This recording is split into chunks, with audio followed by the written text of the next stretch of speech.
दोस्तों, मैं आलोक आज लेकर आ रहा हूं जिंदगी की कुछ कठोर सच्चाइयां एक 7 मिनट की कहानी के रूप में जिसका नाम है किरदार। यदि अनवरत है जीवन तो मृत्यु अटल है, घुटनों से शुरू और 4 कंधों पर खत्म। कोई फीचर फिल्म सी होती है ये जिंदगी, बचपना फिर जवानी फिर बुढ़ापा। मजे की बात तो यह है कि ये फीचर फिल्म का दी एंड कभी नहीं होता, बस इसे निभाने वाले किरदार बदलते रहते हैं। कुछ ऐसे ही बदलते हुए किरदारों को समेटे हुए ये 7 मिनट लंबी रचना आपके लिए पेश है। कोई तस्वीर प्रिंट कराई है पिछले कुछ सालों में, पासपोर्ट साइज के अलावा? कहते हैं यादें बनाती हैं ये तस्वीरें। पता नहीं कब दो छत्ती पर रखे भारी भरकम एल्बमों से होती हुई कंप्यूटर के डब्बे में आकर कैद हो गई हैं। कभी पलटो गाहे बगाए ये मोटे मोटे ब्लैक एंड व्हाइट एल्बम्स, न जाने कितने बिसरे हुए किरदार फिर से जी उठते हैं एकदम जवान।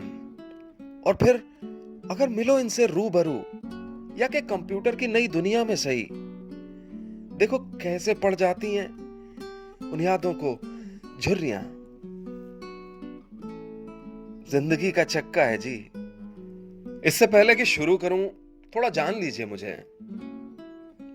एक सूट टाई की मजबूरी वाली नौकरी है, एक प्यार करने वाली बीवी और 2 प्यारी प्यारी बच्चियां भी, यानी सब ठीक ठाक है। पर जहां रहता हूं उसे घर नहीं मान पाता। घर तो कोई 500 किलोमीटर दूर है जहां माँ बाप रहते हैं। हालांकि जिंदगी का एक चौथाई हिस्सा ही बिताया उस घर में, और आज 30 बरस से बाहर हूं, पर घर तो आज भी वही लगता है। यह और बात है कि बच्चों की बढ़ती क्लासेस के साथ घर जाना खास त्योहारों तक ही सिमट के रह गया है। पर माँ बाप तकरीबन हर 3-4 महीने एक आधा चक्कर लगा ही लेते हैं यहाँ का। और अगर आज भी मैं घर जा रहा हूं या पेरेंट्स यहां आ रहे हो, तो मन बच्चों जैसा उत्साह से भर जाता है। बेशक वो कुछ घंटों में हवा हो जाए, लेकिन वो कुछ घंटों का एक्साइटमेंट वापस से बच्चा बना देता है। कहां होता है अब एक्साइटमेंट? अब तो बड़े हो गए, समझदार। इसका मतलब है कि हर चीज, हर घटना पहले से ही प्लान्ड है। लाखों की कार खरीदने में भी कहां वो एक्साइटमेंट जो पहले 200 रुपए के बैट को खरीदने में होता था, उसको तेल पिलाने में, सॉक्स में बॉल डालकर नॉकिंग करते हुए उसका स्ट्रोक खोलने में। अब तो सब कुछ कैलकुलेशन से होता है। पर पिछले 1-2 सालों से एहसास हुआ कि ये कैलकुलेशंस हर जगह फिट नहीं बैठती। माँ बाप की बढ़ती उम्र हमारी कैलकुलेशंस में नहीं होती। जब भी जाता हूं रेलवे स्टेशन उनको पिक करने के लिए, हर बार वो पिछली बार से थोड़ा और बूढ़े दिखाई देते हैं। बालों में बढ़ती चांदी के वजन से लगता है चेहरे की झुर्रियां और लटक आई हों। पर रेलवे स्टेशन में बिखरी तेजी कहां बिफोर आफ्टर का फर्क महसूस करने देती है। बस वहां तो जल्दी से पैर छुओ, सारे बैग्स खुद अपने हाथ में लो और भीड़ का सीना चीर अपना रास्ता बनाना शुरू कर दो। कुछ ऐसी ही तो है शहरों की जिंदगी। पिछली दफे चलते चलते मन में ख्याल आया, क्या हुआ इस बार दोनों में से किसी ने भी जिद नहीं की कि भारी वाला बैग वो खुद ही उठा लेंगे। उठाने दिया था मुझे सारा सामान। पलट के पीछे देखा तो मां हाफ रही थी और पिताजी वो झुककर अपने घुटने सहला रहे थे।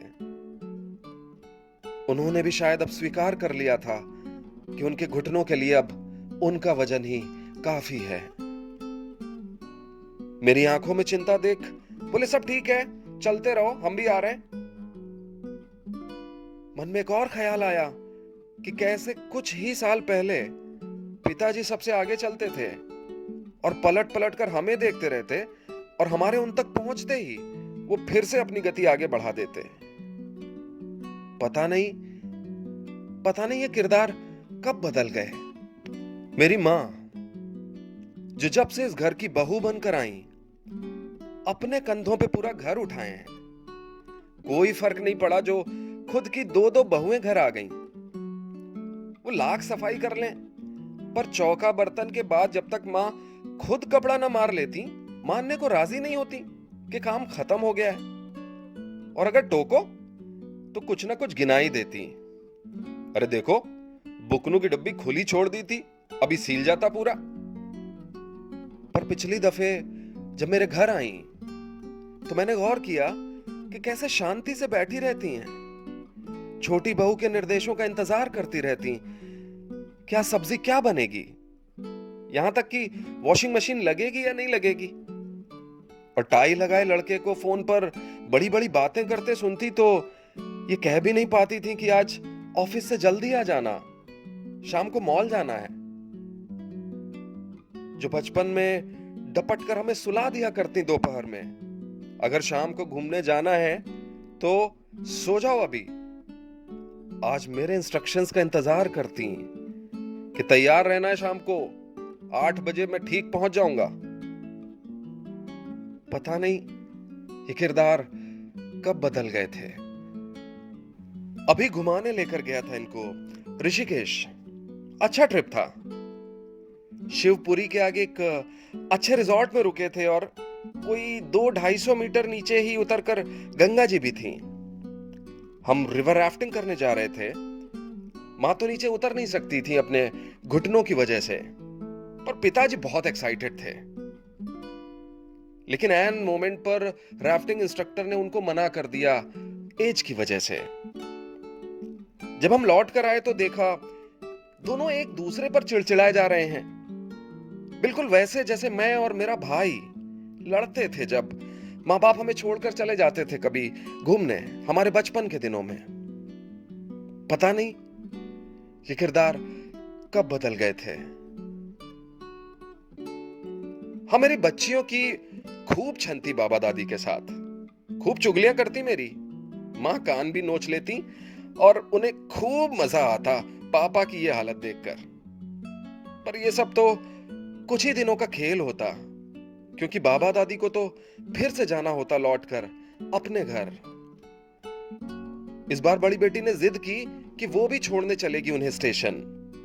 10 साल की है लेकिन तेज है वो। पानी की बोतल हाथ में लिए 4 कदम की दूरी बनाकर चली जा रही थी सबसे आगे, लोगों के समंदर के बीच प्लेटफॉर्म की तरफ। रह रहकर देख लेती पलटकर। इस बार पलटी तो उसकी आंखों के भाव बेतहाशा बदल गए थे। दौड़ती आई मेरे पास। मैं हाँफ रहा था, बैग्स भारी थे। बोली, पापा छोड़ो छोड़ो, ये बैग मैं लेकर चलूंगी। मेरी आंखों के सामने जिंदगी पूरा एक चक्का घूम गई थी। कुछ किरदार फिर से बदल रहे थे। दोस्तों, उम्मीद करता हूं कि इस कहानी के किसी न किसी हिस्से से कोई ना कोई जुड़ाव आपने जरूर महसूस किया होगा। आखिर हम सभी की जिंदगी का एक हिस्सा ही तो था ये किरदार। अगर पसंद आई है तो लाइक कीजिएगा, अगर नहीं पसंद आई तो भी अपने कमेंट जरूर दीजिएगा। और हाँ, मेरे channel your mic with Alok at YouTube, इसको सब्सक्राइब जरूर कीजिएगा। आपको टाइम टू टाइम नोटिफिकेशंस मिलते रहेंगे जैसे ही मैं कोई नई कहानी अपलोड करता हूं। और हाँ, अगर आप भी अपनी कोई कहानी दुनिया के सामने लाना चाहते हैं मेरे माध्यम से, तो मुझे जरूर शेयर कीजिए yourmicwithalok@gmail.com या फिर मेरे सेम नाम से फेसबुक पेज पर। बहुत जल्द फिर से मिलता हूं एक नई रचना के साथ। तब तक keep shining and stay safe. Thank you very much.